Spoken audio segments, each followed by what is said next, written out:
Bab 631. Mendengar perkataan wanita tua itu, Malan tertegun dan merasa sangat tidak bahagia. Apakah memang ada orang yang berinvestasi di keluarga Xiao? Gila, di antara ikan dan udang lusuh keluarga Xiao, berapa banyak yang bisa disajikan? Mengandalkan mereka, sungguh menakjubkan apa yang bisa dilakukan grup Xiao. Bukankah berinvestasi di dalamnya akan menghasilkan uang? Memikirkan hal ini, Malan langsung mencibir, "Kamu wanita tua sialan, jangan pamer di depanku. Dengan kemampuan keluargamu, bahkan jika grup Xiao dibuka kembali, pasti akan bangkrut dalam beberapa hari. Bahkan jangan lihatlah, seperti apa dirimu dan keluargamu. Prestasi apa yang bisa dicapai oleh orang idiot seperti Xiao Hailong. Dia akan membakar banyak dupa jika dia tidak menghancurkan seluruh keluarga." Kata-kata Malan juga menyentuh titik sakit hati Nyonya Xiao. Meski keluarga Xiao kini memiliki investasi Wudong Hai, bukan berarti keluarga Xiao bisa duduk santai di masa depan. Bagaimanapun, uang Wudong Hai hanya membantu keluarga Xiao menyelesaikan masalah kelangsungan hidup mereka, tetapi jika grup Xiao benar-benar ingin berkembang, masih membutuhkan orang-orang yang mampu untuk memimpinnya. Namun, keluarga Xiao sebenarnya tidak memiliki orang berbakat yang dapat mereka manfaatkan. Xiao Changqian sendiri memiliki kemampuan yang biasa-biasa saja, dan Xiao Hailong adalah seorang pemboros yang sangat pandai menipu. Sangat sulit baginya untuk menemukan cara untuk membantu perusahaan menghasilkan uang. Sudah beberapa tahun sejak dia bergabung dengan grup Xiao, dan pada dasarnya dia gagal menyelesaikan bisnis apapun. Dia hanyalah seorang sampah yang gagal mencapai apapun tetapi gagal lebih dari satu kali. Adapun Xiao Weiwei, belum lagi, setelah lulus dari Universitas Vision, dia menganggur setiap hari. Saat pertama kali jatuh cinta pada Wang Yunfei, dia hanya menghabiskan uang setiap hari. Setelah putus dengan Wang Yunfei, dia jatuh cinta pada Xiao Yiqian dan kemudian Wei Changming. Sekarang dia tidak hanya tidak memiliki kemampuan untuk menjalankan bisnis, tetapi juga reputasinya sendiri hancur total. Saya tidak dapat mengandalkannya, namun Nyonya Xiao sendiri semakin tua, dan dia tidak dapat melakukan banyak hal sendirian, dan juga berada di luar kemampuannya. Dalam situasi ini, dia semakin merasa bahwa cucu perempuan Xiao Churan, yang selama ini tidak dia sukai, sebenarnya adalah yang paling penting, orang di seluruh keluarga Xiao, orang yang cakap. Oleh karena itu, meskipun dia datang untuk mengejek Malan, dia sebenarnya ingin menggunakan keuntungan besarnya untuk membuat Malan menyerah padanya lagi. Setelah Malan menyerah lagi padanya, dia akan membantunya membujuk Xiao Churan untuk kembali ke kelompok keluarga Xiao. Jika Xiao Churan bersedia kembali, dia pasti akan memberinya posisi direktur dan membiarkannya memimpin grup Xiao hidup kembali dan menciptakan kejayaan yang lebih besar. Nyonya Xiao juga telah mengetahui situasi Xiao Churan saat ini sebelumnya. Meskipun studionya tidak besar, dia mendapat banyak pesanan. Grup Dihao memberinya banyak pesanan desain, dan keluarga Song, keluarga Wang, dan keluarga Qin juga memberinya banyak pesanan. Xiao Churan sekarang perlahan-lahan membuat daftar ini. Jika dia diizinkan kembali ke grup Xiao, tidak bisakah dia diizinkan membawa kembali semua daftar ini? Memikirkan hal ini, Nyonya Xiao menahan amarahnya dan berkata kepada Malan, "Malan, ibu mertua dan menantu perempuan kami tidak memiliki kebencian yang mendalam, jadi mengapa kamu bersikeras untuk mempertahankannya? Menurut pendapat saya, sebaiknya kita mengesampingkan prasangka kita dan bersikap baik. Kerjasama, bagaimana menurut Anda?" Malan berkata dengan marah, "Wanita tua sialan, berhentilah menuangkan sup ekstasi. Untukku di sini, kami tidak memiliki kebencian yang mendalam. Apakah kamu lupa bagaimana kamu mematahkan kakiku? Kamu orang tua, tunggu saja aku. Cepat atau lambat aku akan mematahkan kedua kakimu." Nyonya Xiao menunjuk ke Bentley Continental yang baru dibeli dan berkata dengan serius, "Malan, selama keluargamu bersedia kembali, aku akan membelikan Bentley yang sama untuk keluargamu. Bagaimana menurutmu?" Di mata Nyonya Xiao, Malan adalah wanita yang menyukai kesombongan dan paling memanfaatkan. Jika dia benar-benar memberikan Bentley kepada keluarganya, dia pasti akan berusaha sekuat tenaga untuk membujuk Xiao Churan. Namun, terlepas dari semua perhitungannya, wanita tua itu mengabaikan ciri lain dari kepribadian Malan, yaitu menyimpan dendam. Meskipun Malan suka memanfaatkan orang lain, dia juga sangat pendendam. Sebelumnya, dia mendesak Xiao Churan untuk kembali ke grup Xiao, karena dia tidak punya dendam terhadap wanita tua itu hanya sedikit kecanggungan dalam hubungan antara ibu mertua dan menantu perempuan. Di hadapan uang, sedikit kecanggungan tentu saja tidak akan berdampak apapun pada Malan. Namun, segalanya berbeda sekarang. Malan sangat membenci Nyonya Xiao di dalam hatinya. Ketika dia berada di pusat penahanan, dia membawa Zhang Gaifen untuk menyiksa Malan sampai mati. Dia tidak hanya menyiksa Malan hingga ke kondisi tidak manusiawi, dia bahkan mematahkan kaki Malan sebelum pergi. Malan sudah lama membenci wanita tua di dalam dirinya, hati. Oleh karena itu, meskipun wanita tua itu benar-benar memberinya Bentley, hal itu tidak akan mengurangi kebenciannya terhadap wanita tua itu. Terlebih lagi, Malan sekarang lebih pintar. Dia tahu bahwa orang yang paling tidak bisa dia sakiti sekarang sebenarnya adalah menantu laki-lakinya Ye Chen. Jika tidak, dia mungkin akan diusir dari villa mewah ini oleh Ye Chen. Sekarang suaminya ingin menceraikannya, dan putrinya tidak dapat melakukan apapun untuk membantunya. Tentu saja, dia tidak dapat menyinggung perasaan Ye Chen. Jika tidak, jika dia benar-benar membuat marah Ye Chen dan diusir dari rumah, bukankah itu akan terjadi? Dia harus hidup di jalanan. Terlebih lagi, Malan lebih tahu dari siapapun betapa kejamnya wanita tua sialan ini. Jika dia dibodohi olehnya, dia mungkin akan tertipu olehnya di masa depan. Oleh karena itu, dia telah memutuskan bahwa dia tidak akan lagi tersihir oleh wanita tua itu. Jadi, dia mengangkat alisnya dan berkata dengan nada mengejek, "Pak Tua, sudah kubilang padamu bahwa Bentley tua milikmu ini bahkan tidak 1/10 dari harga mobil menantuku. Bagaimana mungkin aku bisa meremehkan sampah seperti itu? Itu hanya keluargamu. Kamu belum pernah melihat apapun di dunia ini, jadi kamu memperlakukan sampah ini sebagai harta karun, dan kemudian membawanya ke pintuku dengan wajahmu dijilat, sungguh tidak tahu malu."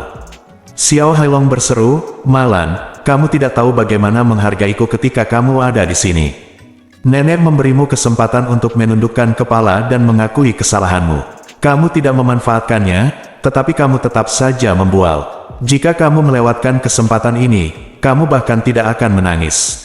Petik 2. Malan tersenyum dan berkata, "Kamu bajingan kecil yang ditipu oleh seseorang, kamu benar-benar mengatakan bahwa aku sedang membual. Tunggu, aku akan membiarkanmu melihat betapa mewahnya mobil itu sekarang."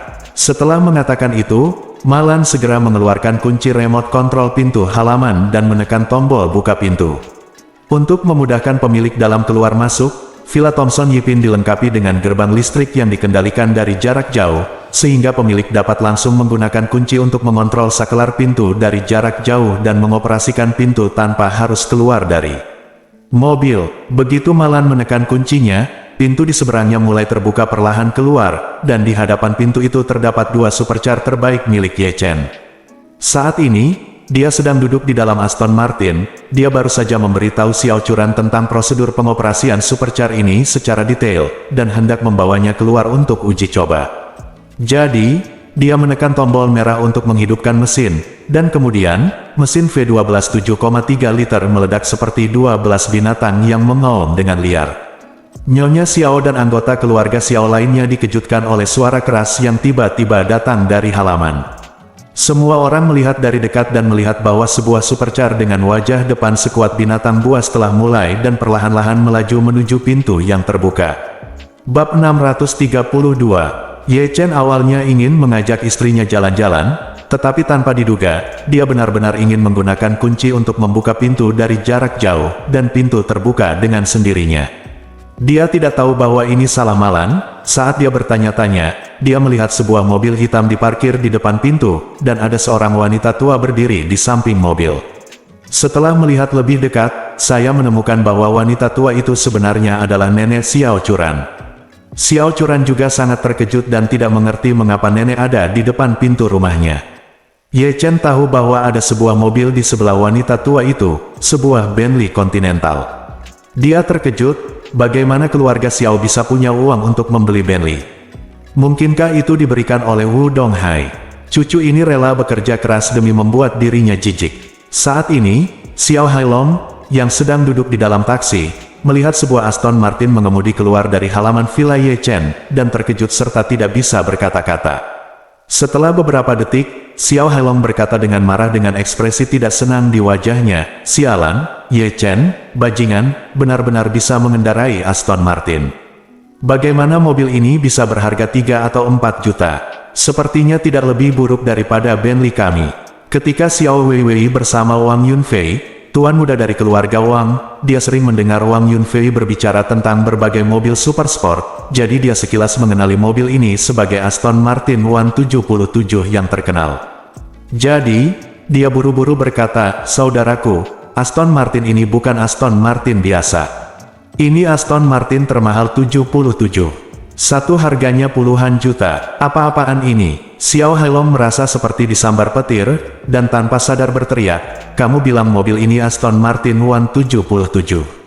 Xiao Wei mengangguk. Ketika kebanyakan orang melihat sebuah Aston Martin, mereka hanya bisa mengenali wajah hiu yang khas, namun kebanyakan orang tidak bisa membedakan secara spesifik setiap Aston Martin dari bagian depan mobilnya. Berbeda dengan Mercedes-Benz, Mercedes-Benz termurah harganya lebih dari 200.000, namun Mercedes-Benz termahal harganya beberapa juta bahkan lebih. Namun hanya dengan melihat bagian depan Mercedes-Benz saja, sulit bagi siapapun untuk membedakannya. Sekilas tentang mobil, modelnya apa? Xiao Weiwei sebenarnya tidak tahu banyak tentang mobil, tapi dia secara pasif menerima beberapa pengetahuan tentang supercar. Bagaimanapun, dia telah bersama Wang Yunfei selama beberapa tahun. Wang Yunfei, tuan muda kedua dari keluarga kaya, biasanya suka mempelajari mobil sport sebagai hobi favoritnya, sehingga Xiao Weiwei bisa dikatakan relatif mahir dalam mobil sport. Ketika Xiao Hailong mendengar bahwa Aston Martin 177 ini bernilai puluhan juta, dia langsung merasa masam dan kesal. Sial, kupikir dengan membeli Bentley Continental, aku bisa mengejek keluarga Ye Chen, tapi aku tidak menyangka Ye Chen benar-benar akan berkendara dengan mobil sport seharga puluhan juta. Saat ini, Xiao Hailong melihat sebuah mobil sport diparkir di halaman. Dia mengenali merek mobil sport yang diimpikan semua anak laki-laki, berseru dan berseru, astaga. Bukankah mobil di sebelahnya itu Bugatti? Bugatti membutuhkan setidaknya lebih dari 20 juta, kan? Xiao Weiwei melihat dan berkata dengan ekspresi rumit, saudaraku, mobil itu adalah edisi terbatas yang diluncurkan bersama oleh Bugatti dan Hermes, dan harganya lebih dari 50 juta. Brengsek, Xiao Hailong hanya merasa seolah-olah dia telah dipukul dengan keras satu demi satu. Dia tercengang dan berkata, bagaimana Ye Chen, pria bau itu, bisa mendapatkan mobil semahal itu? Dan meskipun dia hanya punya satu, dia sebenarnya punya dua. Xiao Changqian juga memiliki ekspresi yang sangat jelek di wajahnya. Saya kira Ye Chen ini pergi untuk berbohong kepada orang-orang lagi. Saya tidak mengerti apa-apa, apakah orang-orang kaya di Jinling ini ditendang otaknya? Mengapa? Semuanya sangat bodoh. Apakah kamu percaya pada Ye Chen yang bau ini? Xiao Hailong juga merasa sangat tidak nyaman dan berkata dengan marah, aku juga ingin tahu. Sialan, aku sudah menunggu bajingan Ye Chen ini marah, tapi dia masih hidup dan sehat. Mata Xiao Weiwei memerah dan dia berkata dengan sedih, jika bukan karena Ye Chen, kakak Yunfei dan aku pasti sudah lama menikah, dan keluarga kami tidak akan begitu sengsara, dan ibuku tidak akan dikirim ke tambang batu bara hitam untuk sangat menderita. Xiao Changqian berkata dengan marah, jangan menyebut wanita jalang itu. Pada saat ini, Nyonya Xiao melihat Ye Chen dan Xiao Churan mengendarai mobil yang tampak aneh ke depan, jadi dia melangkah ke sisi taksi, memandang Ye Chen di dalam mobil, dan berkata dengan arogan, saya harus jenis apa mobil keren yang dibeli keluargamu. Benar-benar sial, apa bedanya dengan Ford Mondeo? Kapten tim keamanan grup Xiao biasa mengendarai mobil ini. Bukankah harganya hanya 200.000? Karena Aston Martin diakuisisi oleh Ford Group mengadopsi wajah hiu paling klasik dari model Aston Martin pada Mondeo yang diluncurkan beberapa tahun terakhir. Oleh karena itu, Ford Mondeo dijuluki juga Aston Mondeo. Apalagi volume penjualan Ford Mondeo cukup bagus dan terlihat di mana-mana di jalanan. Namun Aston Martin sebagai salah satu merek mobil sport papan atas sebenarnya masih sangat minim eksposurnya terhadap masyarakat awam. Oleh karena itu seiring berjalannya waktu sebagian besar masyarakat semakin mengenal Ford Mondeo. Bahkan ada orang seperti Bu Xiao yang salah kaprah menganggap Aston Martin sebagai merek mobil sport ternama Don Martin. Kenali situasi Mondeo. Setelah Ye Chen mendengar apa yang dia katakan, dia terlalu malas untuk mengenalnya. Jadi dia berkata kepadanya, tidak peduli jika mobilku berharga 200.000 atau ratusan ribu, kamu memblokir pintu rumahku sekarang, cepat gerakkan mobilnya, aku mau keluar. Malan, yang berada di teras lantai atas, memandang Nyonya Xiao dan mencibir dengan jijik, kamu orang tua benar-benar picik. Ford Mondeo jenis apa ini? Namanya Aston Martin, kamu bahkan tidak mengenalinya itu. Kenapa, kamu punya wajah untuk dipamerkan? Nyonya Xiao mengangkat kepalanya untuk melihat ke arah Malan dan mengumpat dengan marah, ding, saya telah melewati angin dan ombak selama bertahun-tahun. Mobil bagus macam apa yang belum pernah saya lihat? Saya tidak percaya bahwa mobil sekecil itu bisa lebih mahal daripada Bentleyku. Petik 2. Meskipun Xiao Hailong biasanya suka pamer, namun saat ini dia juga tahu bahwa tidak hanya tidak masuk akal untuk pamer secara paksa, tetapi juga mempermalukan diri sendiri. Jadi dia buru-buru membuka pintu dan keluar dari mobil, menopang wanita tua itu, dan berbisik, nenek, ayo cepat pulang. Pulang, kembali ke rumah apa, Nyonya? Xiao tua mendengus dingin, hari ini adalah hari yang baik untuk kelahiran kembali grup Xiao kita dan hari yang menyenangkan bagi keluarga Xiao kita untuk bangkit kembali. Saya ingin keluarga ini melihatnya jelas dan tidak berpikir bahwa mereka tinggal di sini sekarang. Setelah membeli villa kelas 1 Thomson, saya menjadi seorang master. Dibandingkan dengan kami, mereka masih tertinggal jauh. Keluarga kami sekarang semua mengendarai Bentley, bagaimana dengan mereka? Mereka bahkan tidak mampu membeli BMW, jadi mereka bisa mengendarai kendaraan sekecil itu. Kita punya mobil, dan hanya memiliki 2 kursi, cukup untuk apa? Xiao Hailong merasa malu dan berkata, nenek, mobilnya jauh lebih mahal dari milik kita. Ini mobil super sport, berharga puluhan juta. Apa? Nyonya Xiao gemetar dan berseru, gadget seperti itu, bernilai puluhan juta. Apakah terbuat dari emas? Wajah Xiao Hailong begitu panas sehingga dia menariknya ke dalam mobil dan berbisik, tidak hanya mobil yang dikendarainya berharga puluhan juta, ada juga mobil yang diparkir di halaman yang harganya puluhan juta. Kedua mobil ini jumlah totalnya mobil hampir 100 juta. Bab 633. Ketika Nyonya Xiao mendengar bahwa nilai gabungan kedua mobil ini diperkirakan lebih dari 100 juta, dia sangat ketakutan hingga dia gemetar hebat. Kedua mobil itu jumlahnya lebih dari 100 juta, konsep apa ini? Kedua mobil ini hampir sebesar villa kelas 1 Thomson. Saya hanya menghabiskan sekitar 3 juta untuk sebuah mobil, itu sudah merupakan masalah besar, tetapi jika dilihat seperti ini, mobil Ye Chen bernilai lebih dari 30 miliknya. Wanita tua itu merasa sangat tidak nyaman. Saya pikir saya di sini untuk mempermalukan orang lain, tetapi saya tidak menyangka bahwa saya sebenarnya mempermalukan diri saya sendiri. Intinya memang ada orang yang mengeluarkan banyak uang untuk membeli mobil semahal itu, apakah mereka gila? Bukan itu, mobil yang terbuat dari emas murni harganya hanya segini kan? Nyonya Xiao sangat marah di dalam hatinya. Xiao Hailong, yang berada di samping, takut dia akan membawa masalah lagi pada dirinya sendiri, jadi dia segera membantunya berjalan kembali ke Bentley. Malan berdiri di teras dan mencibir, oh, wanita tua sialan, kenapa kamu tidak sombong lagi? Kenapa kamu begitu sombong? Bukankah kamu yang begitu hebat di Bentley? Nyonya Xiao memunggungi Malan, merasa seperti ada cahaya di punggungnya. Dia tidak perlu menoleh ke belakang untuk mengetahui betapa Malan akan memandangnya dengan cemoohan dan penghinaan sekarang. Ini seperti mengambil inisiatif untuk menunjukkan wajah Anda kepada orang lain dan membiarkan orang lain mengalahkan Anda. Jika saya tahu hal ini terjadi, saya akan menjauh dari rumah mereka. Mengapa Anda ingin mendapat masalah dengan hal ini? Apalagi tanpa alasan, saya diberi banyak air dingin oleh Malan. Tepat ketika aku sedang berpikir untuk pulang dan mengganti pakaianku, tiba-tiba baskom berisi air dingin disiramkan ke tubuhku. Baskom berisi air ini tidak hanya membuat Nyonya Xiao merinding, tapi juga membuat Xiao Hailong sengsara. Biasanya, Xiao Hailong pasti akan memarahi pihak lain, tapi kali ini, dia benar-benar tidak malu untuk berteriak pada Malan. Kemudian, dia masuk ke dalam taksi dengan panik dan mengusir mobilnya dengan panik. Nyonya Xiao sangat marah saat dia duduk di dalam mobil hingga dia mengutuk ibunya. Kali ini dia benar-benar datang ke sini hanya untuk bersenang-senang dan kembali dengan tamparan di wajahnya. Xiao Changqian, yang berada di kopilot, juga terlihat tertekan dan berkata, Malan ini benar-benar penuh kebencian. Dia selalu menggunakan hal-hal kecil Qian Hongyan untuk menindasku. Setelah hari ini, aku tidak tahu bagaimana dia akan berubah di dalam masa depan.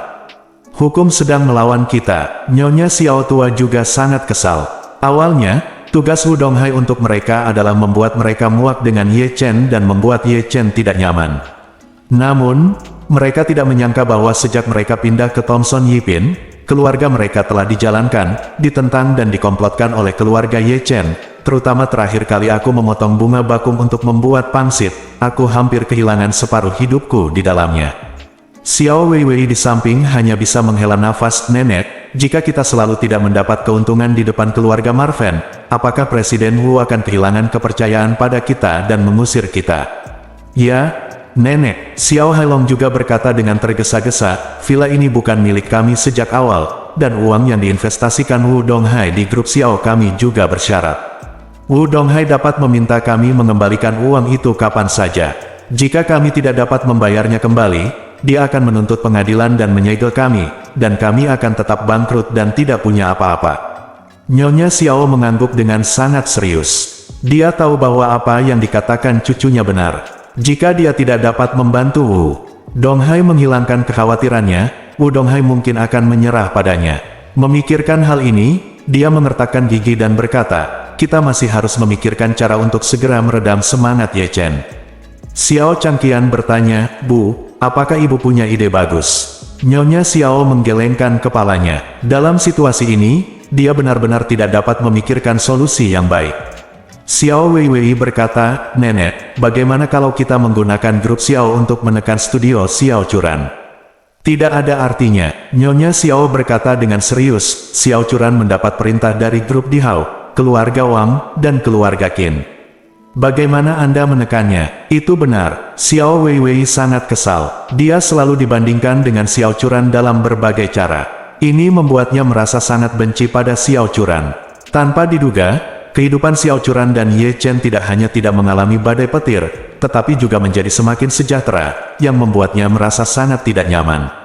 Ketika dia berpikir bahwa rumah Ye Chen memiliki 2 mobil mewah terbaik yang bahkan hanya bisa diimpikan oleh Wang Yunfei, dia membenci Xiao Churan dengan sepenuh hatinya. Mengapa dia bisa menjalani kehidupan yang baik? Dan sekarang dia menjadi simpanan di jalan terkenal di Jinling. Awalnya dia terpaksa mengikuti Xiao Yiqian, tapi kemudian dia dibuang oleh Xiao Yiqian dan diserahkan kepada Wei Changming. Itu saja dengan Wei Changming, tetapi ketika dia mengikuti Wei Changming, dia tidak hanya tidak mendapatkan manfaat apapun dari Wei Changming, tetapi dia juga menjilat seluruh deretan urinoir di Brilliant Club bersamanya. Insiden itu benar-benar mempermalukannya di Jinling. Sekarang, saya menjadi bahan tertawaan di Jinling, dan saya tidak tahu berapa banyak orang yang menyodok saya dari belakang. Xiao Weiwei merasa semua ini berkat sepupunya Xiao Churan. Oleh karena itu, dia ingin melihat Xiao Churan dikalahkan sepenuhnya lebih dari siapapun. Kemudian sebuah rencana jahat tiba-tiba muncul di benaknya dan dia berkata, Nenek, saya punya ide bagus. Jika kita bisa melakukannya, Tuan Wu akan sangat senang dan bahkan mungkin memberi kita imbalan yang besar. Oh, Nyonya Xiao tua bertanya dengan tergesa-gesa, apa rencananya? Ayo, beritahu aku. Xiao Weiwei berkata dengan wajah dingin, bukankah Xiao Churan favorit Ye Chen? Dia dan Xiao Churan sepertinya belum pernah menikah. Dengan kata lain, Xiao Churan seharusnya tetap di sini. Jika kita membuat jebakan untuk menemukan seseorang untuk tidur dengan Xiao Churan, lalu membuat video dan mempostingnya di internet, bukankah Ye Chen akan pingsan? Presiden Wu pasti akan sangat senang kalau begitu. Nyonya Xiao mengerutkan kening dan berkata, itu ide yang bagus, tetapi kamu harus berpikir jernih. Ye Chen masih memiliki koneksi yang baik di Jinling. Jika kita benar-benar melakukan hal seperti itu, dia pasti akan bertarung dengan kita. Ya, dia memiliki hubungan baik dengan pria di jalan. Jika fatwa dikeluarkan terhadap keluarga kita, apa kesempatan kita untuk menemui Tuan Wu dan meminta hadiah? Xiao Changqian juga berkata dengan ekspresi ngeri, kamu tidak boleh melakukan ini. Wu Donghai juga harus tahu bahwa Xiao Churan adalah takdir Ye Chen. Kenapa dia tidak menyerang Xiao Churan? Dia pasti takut Ye Chen gila. Lihat agar dia membalas dendam dengan cara yang sama. Kamu lupa bahwa hanya karena saudara iparnya menculik dan memperdagangkan anak-anak, Ye Chen menenggelamkan lebih dari selusin saudara iparnya. Jika ada yang menyinggung Xiao Churan, bukankah mereka akan dieksekusi olehnya? Ya, Xiao Hailong juga panik dan berseru, "Wei Wei, apakah kamu gila? Jika kita benar-benar melakukan hal semacam ini, maka kita pasti akan dibunuh." Ketika Xiao Wei Wei mendengar apa yang dikatakan keluarganya, wajahnya penuh ketakutan. Dia sangat membenci Xiao Churan sekarang sehingga dia ingin menghancurkannya. Hanya memikirkan metode ganas Ye Chen membuatnya merasa merinding. Saat ini, Xiao Changqian tiba-tiba berkata dengan penuh semangat, "Momong, meskipun kita tidak bisa melakukan apapun pada Xiao Churan, kita bisa melakukan sesuatu pada Malan." Bab 634. Yang paling dibenci Xiao Changqian di dalam hatinya bukanlah Qian Hongyan yang mengkhianatinya, tapi Malan yang mempermalukannya 3 kali dan membuatnya sangat membencinya. Ketika dia memikirkan lebih dari 20 suami yang istrinya tidak setia berkibar tertiup angin di balkon Malan, Xiao Changqian ingin mencabik-cabik Malan. Ke-20 suami yang istrinya tidak setia itu, setiap kali mereka melayang tertiup angin, merupakan cambuk tanpa ampun baginya. Jadi dia merasa jika ingin membalas dendam, wajar jika memulai dengan Malan, itu hal yang paling tepat. Dan yang terpenting adalah balas dendam pada Malan tidak akan membangkitkan kebencian Ye Chen. Jika tidak, jika semua orang menyerang Xiao Churan, itu sama saja dengan menyentuh skala terbalik Ye Chen, yang mungkin menyebabkan kematian. Bahkan Wu Donghai tidak berani menyerang Xiao Churan, jadi tentu saja keluarganya tidak bisa menyebabkan masalah itu. Lamaran Xiao Changqian langsung disetujui oleh seluruh keluarga. Selama kurun waktu ini, Malan selalu berupaya untuk mengejek keluarga mereka, yang membuat marah semua orang. Dia ingin mencari terobosan darinya dan menemukan cara untuk menghukumnya, yang juga dapat menghilangkan kebencian seluruh keluarga. Jadi, Xiao Hailong buru-buru bertanya, "Ayah, jika kamu punya ide bagus, tolong beritahu kami." Xiao Changqian mengertakkan gigi dan berkata, "Kita perlu mencari kesempatan untuk mendiskreditkannya, menjadikannya bahan tertawaan seluruh negeri, dan membiarkan dia merasakan perasaan ditusuk di tulang belakang oleh banyak orang." Berbicara tentang ini, Xiao Changqian berkata lagi, juga, "Yang terbaik adalah membiarkan dia tertular penyakit menular seksual." Xiao Hailong berkata dengan heran, "Ayah, apakah kamu akan melakukannya sendiri?" Ketika Xiao Changqian mendengar ini, dia menjadi sangat marah, menamparkan wajahnya, dan mengumpat dengan marah, "Keluar dari sini. Mulut anjing tidak bisa memuntahkan gading. Apakah kamu ingin aku melakukannya sendiri? Hanya Malan, dia pantas mendapatkannya juga." Padahal, Malan dan Qian Hongyan sama-sama merupakan wanita dewasa yang tetap memiliki pesona. Namun, saat ini, situasi kedua wanita menawan ini agak memprihatinkan. Tak perlu dikatakan, Qian Hongyan baru saja mengalami keguguran, dan penyakit menular seksualnya belum disembuhkan. Sekarang dia dipukuli oleh suaminya dan terbaring di rumah sakit, dengan luka dan penyakit menular seksual yang dirawat bersama. Kondisi Malan kini cukup memprihatinkan, kakinya yang patah masih digips, dan kedua gigi depannya patah semua. Bagaimana ia bisa tetap mempertahankan pesona aslinya? Tidak ada pria yang tertarik padanya. Xiao Hailong menerima tamparan dan berkata dengan sedih, "Ayah, kamulah yang mengatakan kamu ingin dia terkena penyakit menular seksual, jadi kupikir kamu akan melakukannya sendiri." Xiao Changgan mengutuk, "Tidak bisakah kamu menemukan orang lain untuk diserang?" Xiao Hailong berkata, "Siapa yang kamu cari? Entahlah, carilah seseorang yang muda dan kuat, sebaiknya yang sedang sakit." Xiao Hailong berkata dengan canggung, "Saya benar-benar tidak dapat menemukan ini." Xiao Changgan mendecakkan bibirnya dan berkata, "Aku akan mencarinya. Bahkan jika aku tidak dapat menemukan yang sakit, aku harus mencari seseorang untuk merawatnya." Keesokan harinya, teman sekelas Xiao Churan di SMA menikah. Pasangan itu mengendarai supercar saat fajar, mulai dari Thomson Yipin dan menuju ke pinggiran kota Jinling. Kurang dari sama dengan, P sama dengan, style sama dengan, padding, 0 px, margin, 0 px, box sizing, border box, lebih besar dari. Teman sekelas Xiao Churan di SMA tinggal di pinggiran kota kabupaten. Ketika mereka mengikuti navigasi ke komunitas tempat tinggal yang lain, mereka menemukan bahwa itu ternyata adalah komunitas tua dengan perumahan setidaknya 20 hingga 30 tahun. Semua rumah di komunitas ini tidak lebih dari 6 lantai, dan bangunan rumah sangat padat. Cat hijau yang semula dicat pada bagian luar rumah menjadi belang-belang sehingga menampakkan warna semen.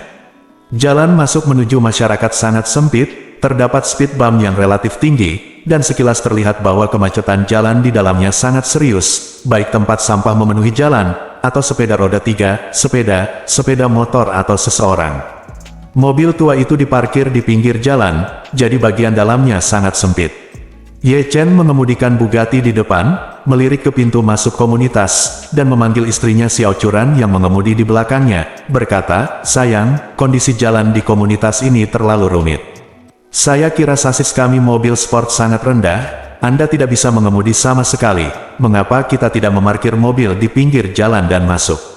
Xiao Churan berkata, "Oke, kamu berhenti dulu, aku akan berhenti di belakangmu." Ye Chen memarkir mobil di pinggir jalan, dan istrinya Xiao Churan memarkir mobil tepat di belakangnya.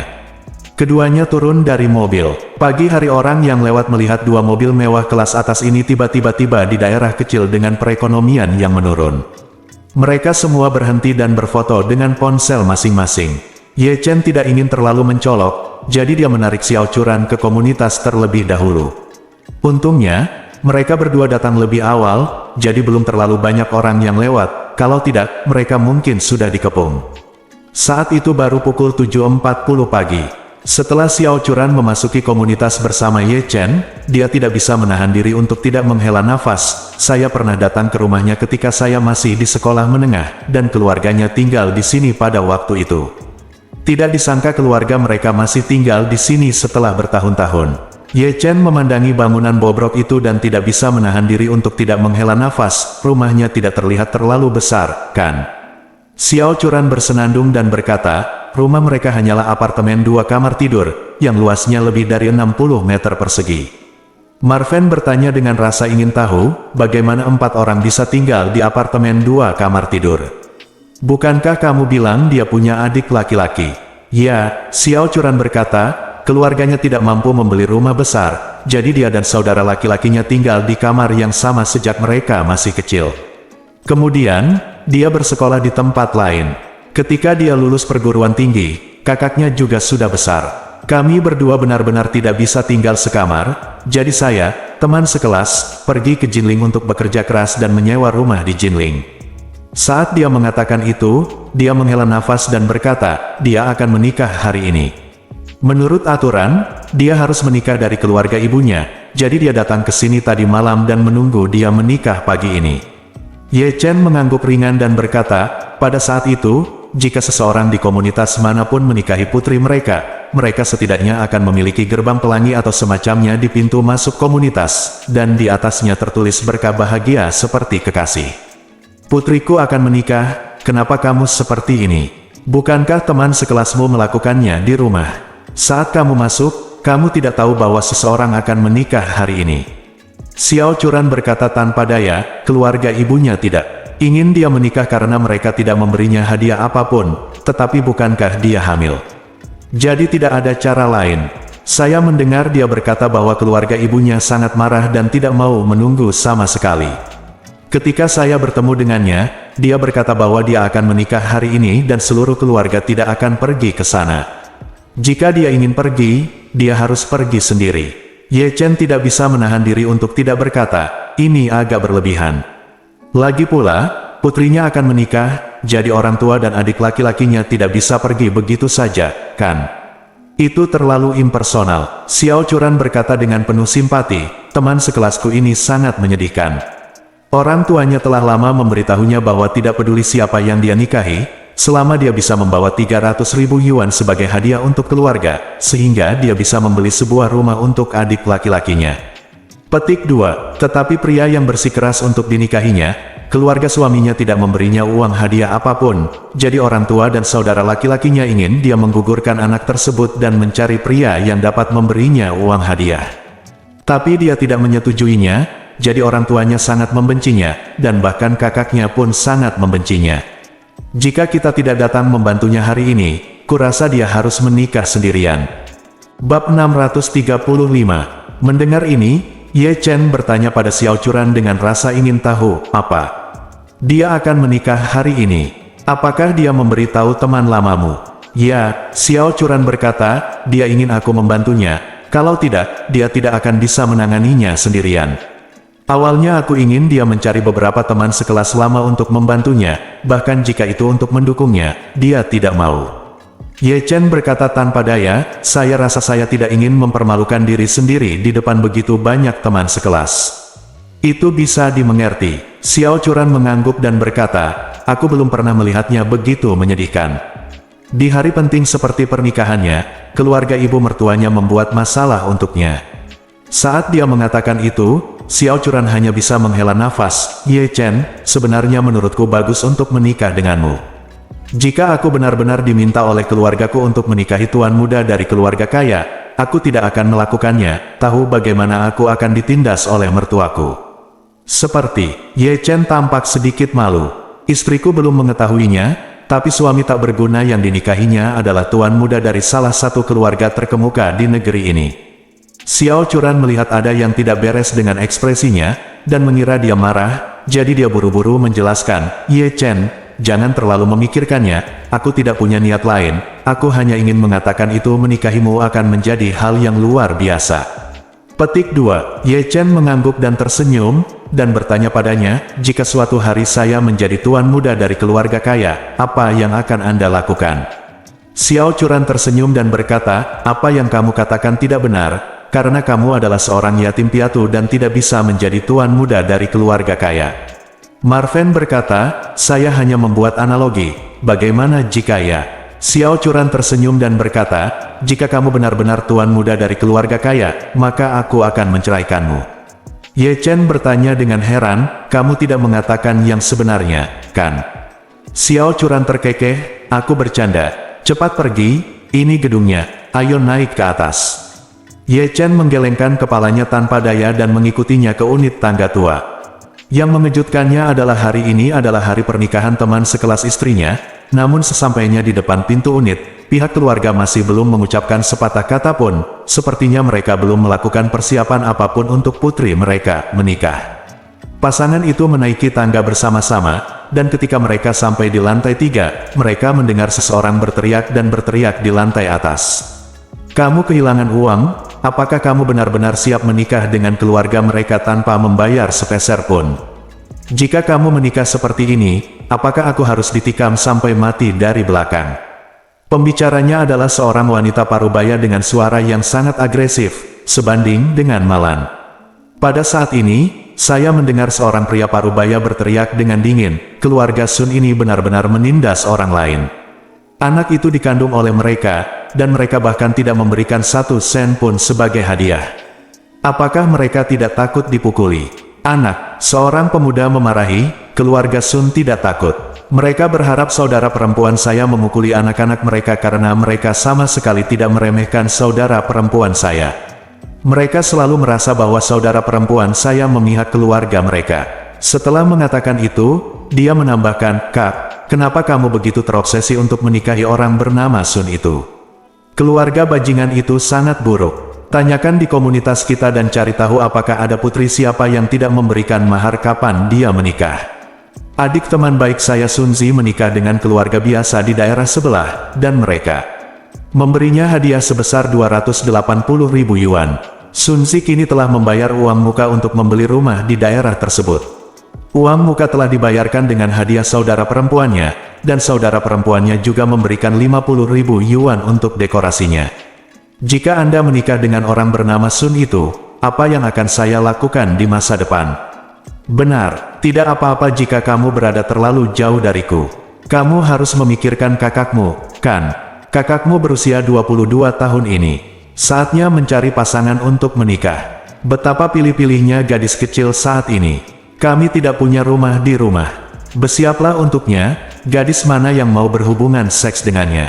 Saat ini, saya mendengar seorang wanita berkata dengan sedih, Sun Hongwei dan saya sangat mencintai satu sama lain, dan saya tidak peduli dengan uangnya saat saya bersamanya. Benar-benar saling mencintai. Wanita parubaya itu mencibir dan berkata dengan tegas, Bah, jika bajingan bernama Sun itu benar-benar mencintaimu, bagaimana dia bisa memperlakukanmu seperti ini? Dia tidak akan memberimu 1 sen pun sebagai hadiah, dan dia bahkan tidak mau menikahimu. Jika kamu tidak datang menjemputku, kami tidak bisa membiarkanmu pergi sendiri sejauh puluhan kilometer, kan? Apakah ini hal yang sangat manusiawi? Pria muda itu berteriak, matahari sialan itu hanya meremehkan kita. Dia menganggap keluarga kita miskin dan tidak bisa dibandingkan dengan keluarga mereka. Jadi dia tidak menganggap serius keluarga kita dan tidak datang menjemput pengantin wanita pada hari pernikahan. Nah, aku belum pernah mendengar hal seperti itu sepanjang hidupku. Setelah mengatakan itu, dia menambahkan, kakak, jika kamu menikah dengan cara yang bodoh hari ini, aku dan orang tuaku akan kehilangan muka. Wanita itu berkata, kamu tidak perlu mengatakan apa-apa lagi. Saya sudah mengambil keputusan, saya pasti akan menikah hari ini. Bahkan jika saya menyewakannya sendiri, saya akan menikah dengannya. Setelah mengatakan itu, dia menambahkan, Wei Wei sebenarnya tidak seburuk yang kamu kira. Dia tidak bisa menjadi rumah ibunya. Ibunya memiliki keputusan akhir dalam segala hal di rumahnya. Dia memang bersedia memberikan mahar di awalnya, tapi ibunya saya tidak setuju. Hong Wei juga mengatakan bahwa setelah menikah, keuangannya akan terpisah dari keuangan ibunya. Kemudian dia akan menabung lebih banyak uang dan menabung cukup 300.000 yuan untuk menghidupi Anda. Lalu Anda bisa membeli rumah untuk saudaramu. Apa? Tunggu 2 tahun. Wanita parubaya itu memarahi, adikmu sudah berusia 22 tahun ini. Dan dia akan berusia 24 tahun dalam 2 hari. Kami masih memikirkan untuk memiliki cucu tahun depan. Apakah karena dia? Kita harus menunggu. Tunggu 2 tahun. Lagi pula, aku tidak percaya apa yang dikatakan pria bermarga Sun itu. Bagaimana jika dia tidak menghasilkan uang dalam 2 tahun? Saat itu kamu sudah menikah dan punya anak, dan kamu akan menjadi tidak berharga, barang tangan. Apa yang akan ayahmu dan aku gunakan untuk membelikan adikmu rumah? Wanita muda itu berkata, Bu, saya telah bersama Hong Wei selama beberapa tahun. Saya tahu orang seperti apa dia. Dia pasti akan melakukan apa yang dia katakan. Persetan Hong Wei. Wanita parubaya itu berkata dengan marah, sudah kubilang Sang Xiaoman, kami, keluarga beranggotakan 3 orang, tidak akan pernah mengizinkanmu menikahi Sun Hong Wei. Jika kamu masih mengenali keluarga kami, bawa anak itu pergi. Saya bertengkar dan benar-benar putus dengan pria bernama Sun, tetapi jika kamu berani meninggalkan rumah ini hari ini, maka kami bertiga akan memutuskan semua hubungan denganmu, dan mulai sekarang kamu akan benar-benar terputus dari keluarga kami. Pria parubaya itu berkata dengan dingin, kamu juga mendengar apa yang dikatakan asteris. Maksudnya adalah apa yang aku dan kakakmu katakan? Kamu harus memutuskan apakah kamu ingin pergi ke sini hari ini. Jika kamu keluar, kamu tidak akan pernah kembali lagi. Petik 2. Wanita muda itu menangis dan berkata, Ayah, Ibu, Xiao Feng, apakah kamu akan memaksaku sampai mati? Bahkan jika kamu tidak merasa kasihan padaku, kamu tetap harus merasa kasihan pada anak dalam perutku, kan? Pemuda itu berkata, Kak, apakah kamu ingin menjadi begitu keibuan? Kamu baru hamil 2 bulan. Anak seperti apa yang ada di dalam perutmu? Bukankah itu hanya sel telur yang telah dibuahi? Ketika Xiao Churan mendengar ini, dia menghela nafas dan berkata, orang yang berbicara adalah keluarga teman sekelasku di SMA. Sepertinya keluarga mereka tidak ingin dia menikah hari ini. Ye Chen mengangguk, aku mendengarnya. Kakaknya sedang menunggu hadiah uang untuk membeli rumah. Di matanya, saudara perempuannya adalah sapi perahnya. Bagaimana dia bisa membiarkannya pergi begitu saja? Bersambung.